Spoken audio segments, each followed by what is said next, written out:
Hi everyone. So what I want to do here is speak a little more to Pluto with respect to the upcoming Pluto squaring the nodes. I've shared in a recent video that I really consider this to be the main transit of 2023. It's really essential. And it's already happening. We're approaching a tightening of the square between Pluto and the nodes. So what I'll do here is speak to really what I feel is the essence of Pluto. What's really at the core of doing this deeper soul work with Pluto. You know, when Pluto squares the nodes, what's happening is we're called upon, we're sort of pressured to integrate a lot of deeper psychological content, that which is mostly unconscious, and to integrate it in our conscious awareness of self. And that can be stressful. It can really feel like we're being pushed into a zone that's very uncomfortable and very unfamiliar.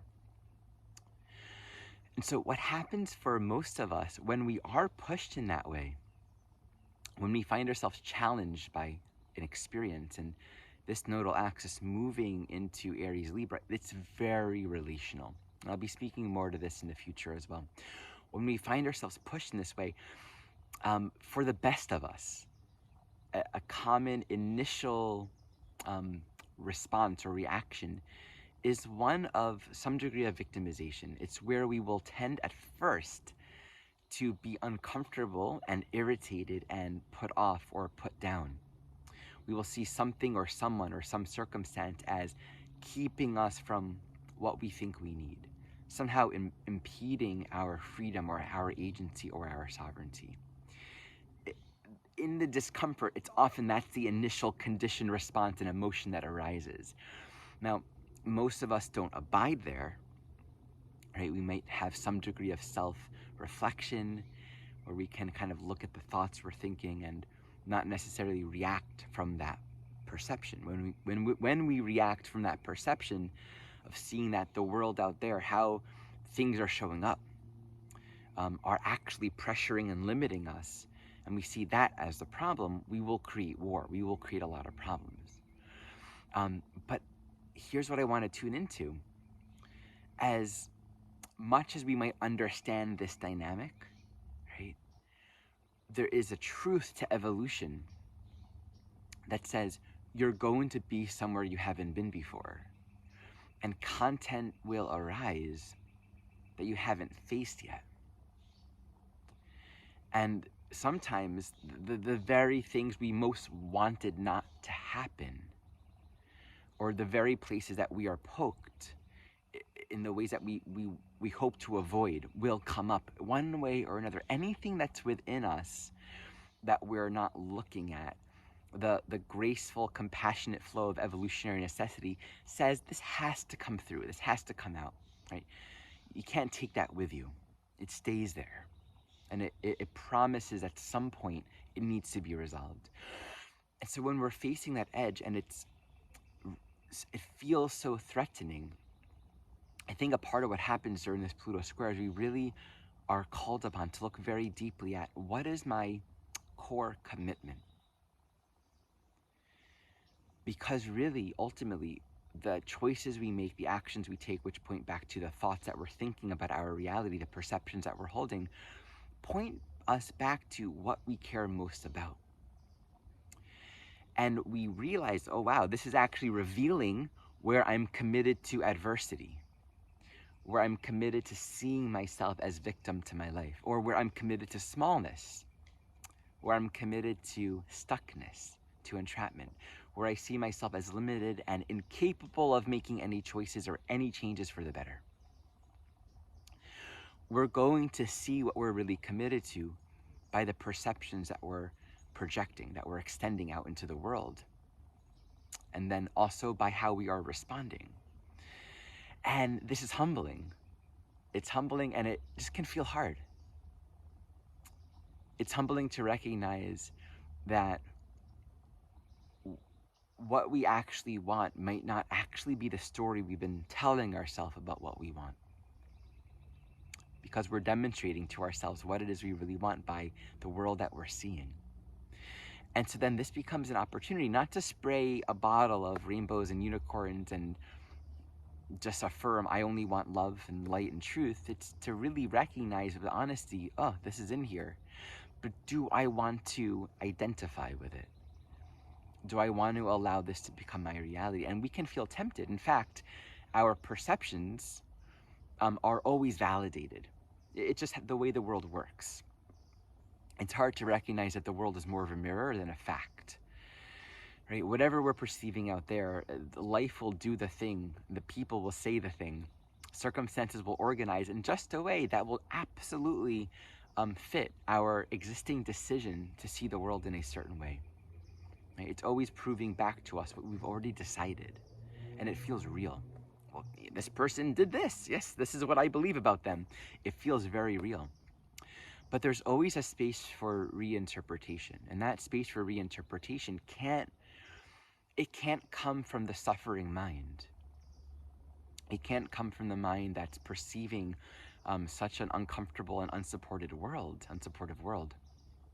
It has to come from a perspective that we aren't maybe experiencing, that is just beyond the muckiness of where our mind might be.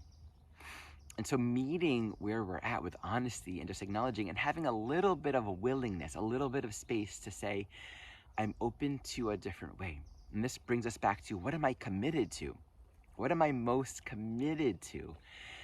The things that we commit to are the things we haven't achieved. Otherwise, it wouldn't require commitment, right? So anything that's worthy of commitment is because we find it worthy to become. We want to osmose that, which means it's gonna take work. It's gonna take work. I'm always really humbled by the idea that in this life, destruction takes a moment, right? Anything can be destroyed or killed or ruined so quickly. You know, I'm in the woods right now. It takes no time to cut these trees down, but it takes a long time for it to grow. And that can feel disheartening from one point of view, but it's also incredibly humbling and illuminating from another point of view. I think what we're cultivating on the spiritual path is a ground in the eternal, right?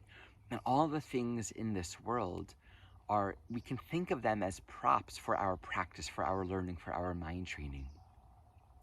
And to become rooted in a perception that is loving, that says everything fundamentally exists for our benefit. This optimistic seeing, again, not just a sort of spiritual bypassing, but a true wisdom in seeing that everything is a gift. You know, I've shared this often, that I once received the message, which is such a beautiful teaching. Every experience is another angle through which to experience the unity of God's will. Every experience is another angle through which to experience the unity of God's will. Oh, here's another angle. And sometimes the angle is, oh, this is pointing to where my mind is confused. Thus, this is pointing to where there's a path of correction and return. So it takes work, but what we're cultivating, what we're developing, it's the fact that it takes work really just points to the fact that we are healing old patterns of thinking incorrectly, of perceiving a hurtful and dangerous and unsupportive world. And where we're going, what we're grounding, what we're rooting within ourselves is not something that can be destroyed.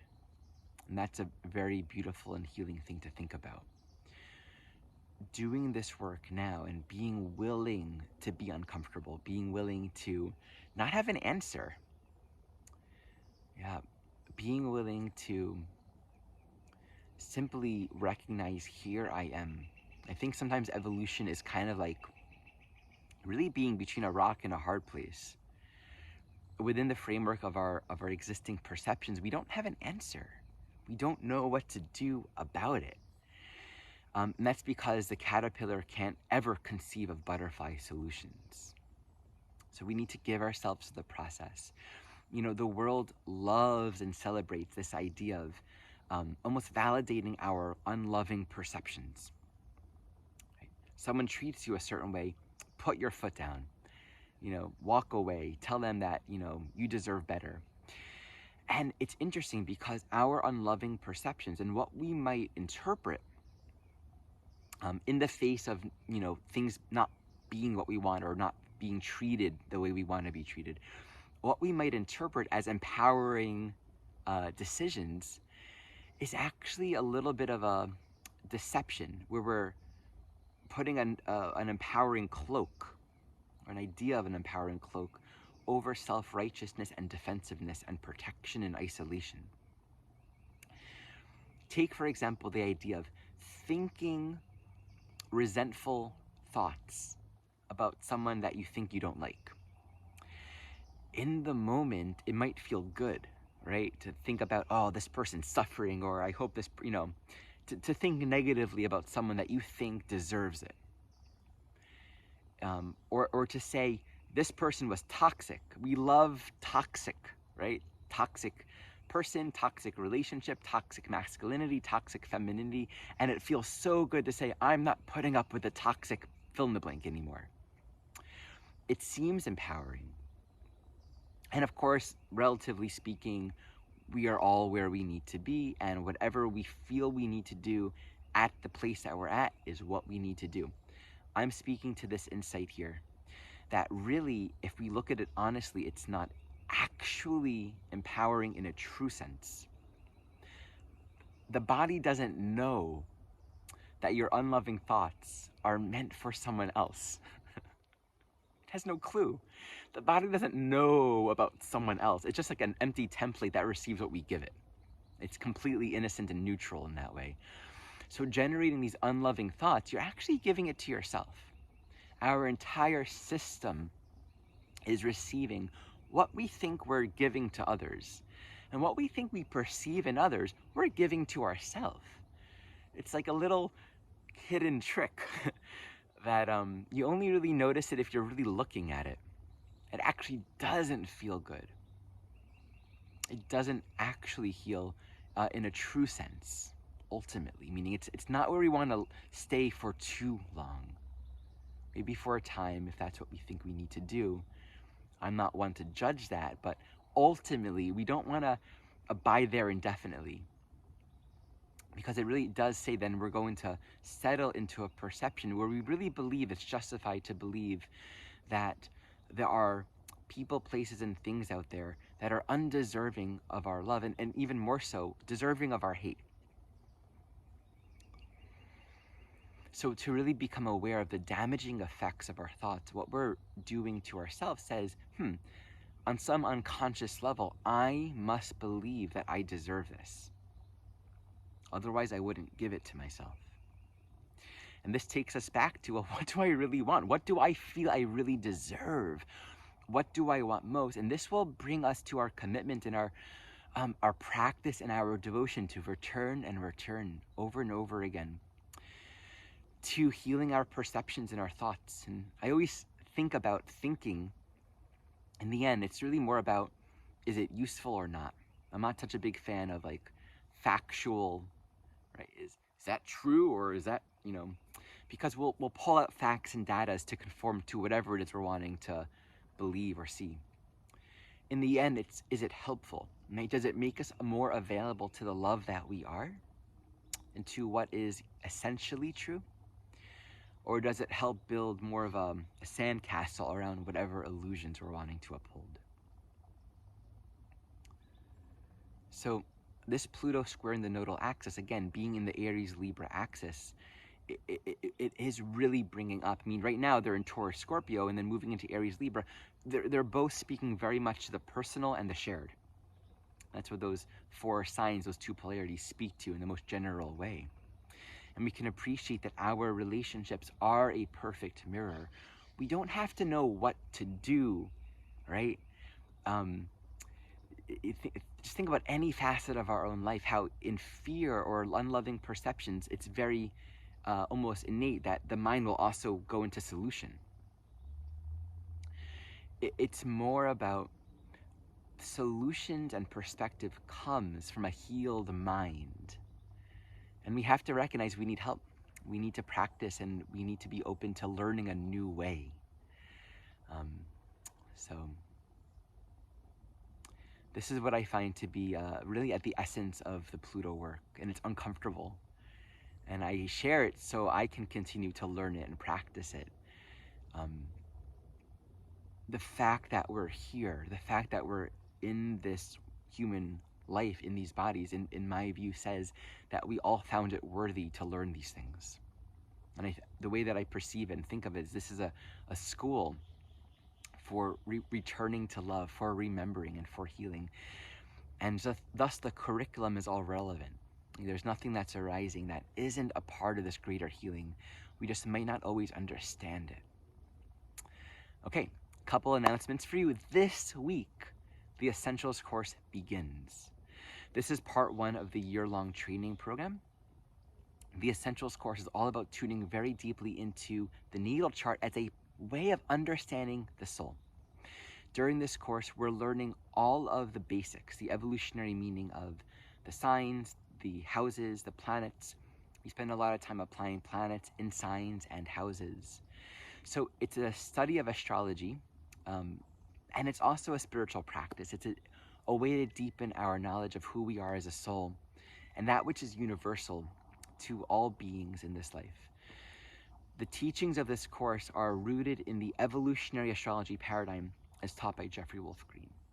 So you can learn more about what I'm teaching and what this course is all about in the description below.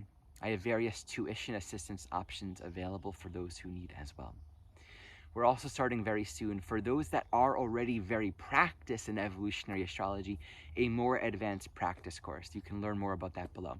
Thank you for watching.